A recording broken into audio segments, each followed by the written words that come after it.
Israel kills and lies and kills and lies and kills and lies. Yesterday, the Israeli state bombed Nasser Hospital in Gaza, then waited around 15 minutes, waited for paramedics, first responders to turn up to tend to the dead and the injured. And then they bombed it again. This is known in awful clinical language as a double tap. It is a tactic associated with ISIS. But we're not talking about ISIS here. We're talking about a state armed and backed to the teeth by the West. Now, at least 20 people, paramedics, first responders, and journalists were murdered by the Israeli military at that hospital. They killed Reuters cameraman Hussam al-Masri. كان هنا بيتي وكانت هنا حياتي ولقد انتهت الحياة بعد أن دمر هذا الاحتلال كل مكان في هذا المكان. Mariam Abu Daka, who recently did crucial work on the starvation of Palestinian children. Moth Abu Taha, who filmed starving Palestinian children on behalf of the Israeli newspaper Haaretz. And Mohammed Salama, who was recently engaged to another Palestinian journalist.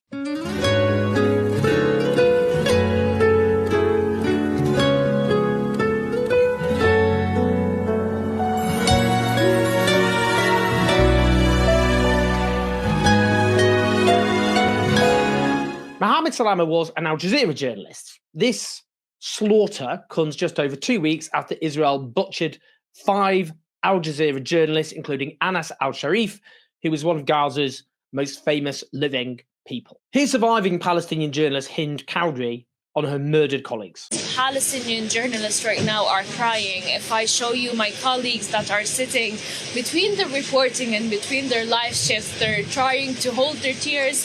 They're trying to find the words to describe what's going on. Our colleagues were killed live on air.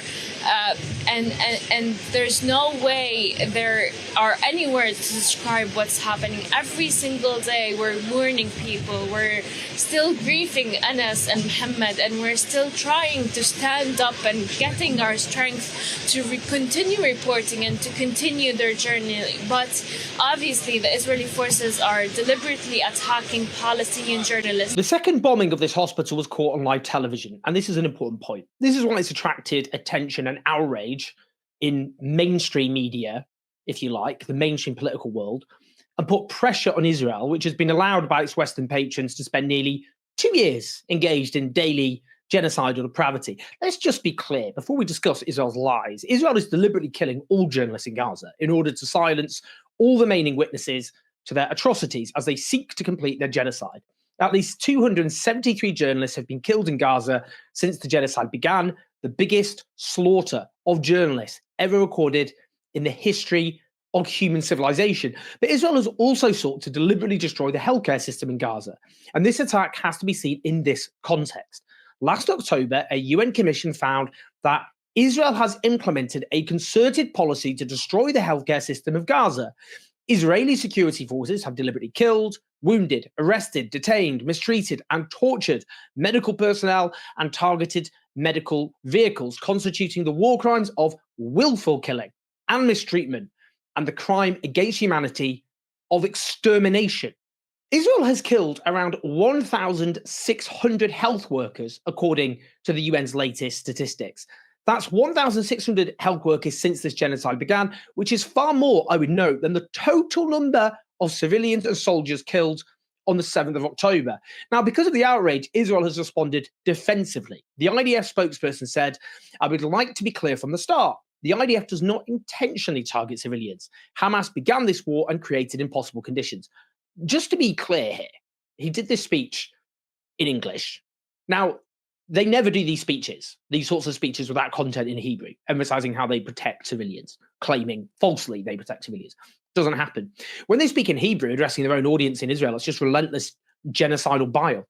It's only when speaking in English, when they talk like this, because they know the pliant Western media will serve up their lying horseshit as credible. Indeed, Benjamin Netanyahu, the Israeli prime minister, who is subject to an arrest warrant for war crimes and crimes against humanity by the International Criminal Court, said Israel deeply regrets the tragic mishap that occurred today at the Nasser hospital in Gaza. Israel values the work of journalists, medical staff, and all civilians. The military authorities are conducting a thorough investigation. Our war is with Hamas terrorists. Our just goals are defeating Hamas and bringing our hostages home. Yes, of course. We can all see, of course, how one of the most technologically sophisticated militaries on earth accidentally bombed a hospital and then 15 minutes later accidentally bombed it again. Easily done. I would imagine it's all one big mishap, how Israel has wiped Gaza from the face of the earth. Perhaps it's also a mishap how they've exterminated tens of thousands of innocent people, about a third of whom are kids, most of whom are women, children, and the elderly. That they accidentally starved the Palestinian people and accidentally admitted to doing that over and over again, accidentally said over and over again genocidal things, the most extreme genocidal things you can possibly come up with. I get these are all just mishaps. Terrible mishaps. This whole genocide is just one misunderstanding. Let's listen to this from Dr. Mimi Saeed, a doctor who served in Gaza during this genocide. I was just listening to your reporter saying that Netanyahu says this is a tragic mishap. This is absolutely untrue. This is strategic and intentional. The foreign aid workers, the foreign doctors that are actually in the hospital were asked to leave before this airstrike. And so that is not a mishap. That is absolutely deliberate. This is not the first time Israel has struck a hospital. We have this double tap bombing that happened, and on live camera, they hit first responders trying to rescue the casualties. If that's not a war crime, I don't know what is. Dr. Mimi, can I just ask you, I just want to pick up on what you said. Are you hearing from your contacts on the ground that foreign doctors working at Nasser Hospital were given the heads up to evacuate Nasser Hospital before a strike came? Absolutely. They were told some arbitrary reason that they had to leave, and they weren't allowed to come back until the next day. So this is not an accident. Israel likes to say every time they strike and break a law that this was an accident. We have seen this repeatedly for the past 2 years. When they killed 15 paramedics and shot their ambulance, they said the same thing, that this was a miscalculation, that this was an accident. This is the same narrative they use every single time they commit a crime, and we just need to see through it now. So the foreign doctors were all suddenly ordered to leave the hospital with no exceptions allowed. That's interesting, isn't it? I would note that despite 1,600 Palestinian medics being murdered, only one foreign doctor has been killed in this genocide. That's an Egyptian doctor in April. No Western doctors have been killed. Now, I need to emphasize, these foreign doctors are incredible. They are doing incredible work, and they are very courageous. The point is this: Israel knows the uproar that would result if they killed Western doctors. That speaks of the precision of their targeting as they deliberately exterminate the healthcare workers of Gaza. Now, before the attack, an Israeli drone was spotted flying at very low altitude over the Nasser medical complex. This double tap attack was clearly meticulously coordinated and planned. There was no mishap here. This is yet another deliberate slaughter, and the only reason there is any uproar is because, firstly, it was on live television, and secondly, those killed include journalists working for foreign Western media organizations. Now, after the attack, I predicted that the UK Foreign Secretary David Lammy would send a tweet expressing how upset he is about Israel's Nasser hospital, while continuing to supply weapons to Israel, refusing proper sanctions, and continuing billions of pounds of annual trade. Just over an hour later, that tweet came. He wrote, "Horrified by Israel's attack on Nasser hospital, civilians, healthcare workers, and journalists must be protected. We need an immediate ceasefire." Yes, well, I'm sure they're quaking in their boots in Tel Aviv over David Lammy's latest meaningless, empty hand-wringing. These people are aiding and abetting war crimes, crimes against humanity, and genocide, and we must not rest until they get sent to prison. I don't care how long that takes. That's what we've got to do. What are the BBC's reporting? The incredible Dr. Nick Maynard, who is a British doctor who served in Gaza 3 times during the genocide, who I've interviewed, took on their diabolical reporting on live television. The Israeli military, as you probably heard me say there, the IDF, have said they are going to investigate. They do not intentionally target people who are not involved in the conflict. Well, I hope the BBC will acknowledge that those statements hold no weight at all these days. Those statements saying they are not responsible, they have not meant to do this, has not been borne out by any of the multiple witness statements coming out from healthcare workers and many other people coming out from Gaza. These are deliberate acts. They have been deliberately targeting hospitals. They have been deliberately killing healthcare workers. They have been deliberately abducting and detaining illegally and torturing healthcare workers. So those statements mean nothing to me. And I would hope sincerely that the BBC will recognise that as well. Well, we're just reporting what the Israeli Defence Forces have said. And they're also, of course, as you will know, they have said many times in the past that hospitals in Gaza have been used by Hamas for military purposes. Yes, and the BBC will also know that they've interviewed multiple healthcare workers from this country and others who have said there is no evidence whatsoever to support those claims. And indeed, the BBC will also know that the evidence provided by Israel has not been remotely verifiable and not remotely credible. So I think that needs to be acknowledged publicly by our media. The BBC is a disgrace, an absolute disgrace, all the way through this genocide.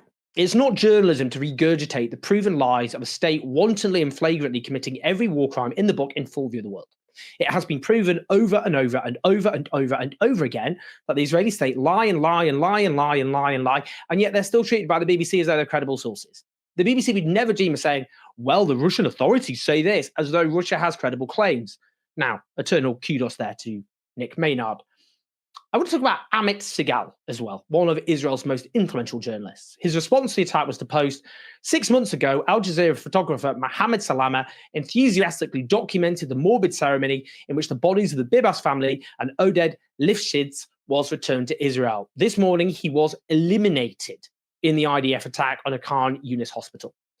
The implication here is that because a journalist filmed a news event, a Palestinian journalist, 20 medics, first responders and journalists should all be murdered in a double attack on a hospital. These people here literally have the mentality of ISIS, except they're worse than ISIS supporters because the crimes committed by Israel are much more destructive and murderous.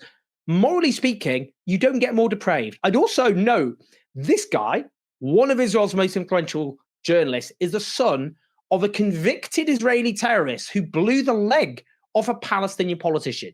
In this case, the apple does not fall far from the tree. Speaking of ISIS mentality, the Israeli Defense Minister Israel Katz, who has issued multiple genocidal utterances, said the following this week. Today we destroyed the Houthi presidential palace. For every missile they launch towards Israel, the Houthis will pay with compound interest. Today we brought upon the Houthis a plague of darkness and gloom, and in the future there will also be a plague of the firstborn. Not a mistranslation. Not a mistranslation. The Israeli Defense Minister is publicly calling for a plague to wipe out Yemen's firstborn children. That's what we're dealing with here. I think ISIS is getting generous at this point. And indeed, we have to emphasize that the problem isn't this Israeli government. It's structural. This is embedded in the nature of the Israeli state. A new poll finds that 76% of Jewish Israelis think there are no innocents in Gaza. 3/4 of the population, so excluding the fifth of the population who are Palestinian citizens, over 3/4 of Jewish Israelis think there are no innocents in Gaza. 42% say fully, another 34% partially. You've got a society there where 3/4 of the population think nobody in Gaza is innocent. Newborn babies, toddlers, nurses. I mean, I shouldn't have used nurses given the number of nurses they murdered. They think literally every single person is a legitimate target. That's genocidal mania. Doesn't need much more packing, does it? I mean, of course, this is what's so important to emphasize. Many of those who believe there are no innocents in Gaza are the people who are in charge of dropping the bombs and shooting bullets. They are indiscriminately murdering because they know that they can get away with anything, and they believe that all Palestinians are fair game. That is why we have overwhelming testimonies of Israeli soldiers deliberately shooting Palestinian children in the head and the chest, including very small children. The reason they're doing that is because they think literally anyone who's Palestinian is a fair target. This is a genocide in plain sight. It could not be less subtle. It could not be more obvious. And nobody can honestly say they did not know about Israel's genocide of the Palestinian people. Please like and subscribe. Leave your comments. Help us take on the pro-genocide media at patreon.com/owngenocide4. Share the video. You can listen to us on the podcast. Just type in OJ's podcast. I'll speak to you soon.